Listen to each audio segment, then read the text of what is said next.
Hello and welcome back to another video. In this problem, we're given the graph of linear function f in the xy plane, and we're told the graph of linear function g is perpendicular to the graph of f, and it passes through the point 1, 3. We're asked what is the value of g of 0. To do this, we're going to have to find the equation of g of 0. We're given a point, so we just need the slope. We're told that it's perpendicular to the graph of f, therefore the slope of g is going to be the negative reciprocal of the graph of the slope of f. What is the slope of f? Well, we can just take 2 points on the graph. So we have this point is 0, 3, and this point is 1, 1. So therefore the slope is going to be equal to the change in x, so 1 minus 3 over the change in y over the change in x, 1 minus 0. And it doesn't matter the direction in which you subtract these. That's why I drew the arrows. So 1 minus 3 for the y's, 1 minus 0 for the x's.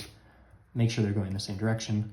1 minus 3 is negative 2, divided by 1 minus 0 is 1, so the slope is negative 2. And this is the slope of f. We are told that they're perpendicular, which I said means that they are negative reciprocals for their slopes. What does that mean?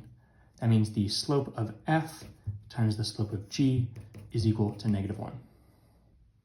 So the slope of f we just found is negative 2. So negative 2 times the slope of g is equal to negative 1. Dividing both sides by negative 2, these cancel and we get the slope of g is equal to negative 1 divided by negative 2. The negatives cancel, positive 1/2. So the slope of g is 1/2. So if we have y is equal to mx plus b, right? This is the equation of the line for g. We know that the slope is 1/2, so y is equal to 1/2 x plus b. We also have a point that it goes through, so if we plug in 3 for y and 1 for x, we know this point satisfies the equation, so therefore we can solve for b. Just to show you what that looks like, we have 3 for y is equal to 1/2 times 1 for x plus b. Again, plugging in 3 for y and 1 for x. 3 is equal to 1/2 times 1 is just 1/2 plus b. So b, subtracting 1/2 from both sides, these cancel. b is equal to 3 minus 1/2, which is 2.5. So our final equation for g, y is equal to 1/2, we can just call it 0.5, x plus 2.5.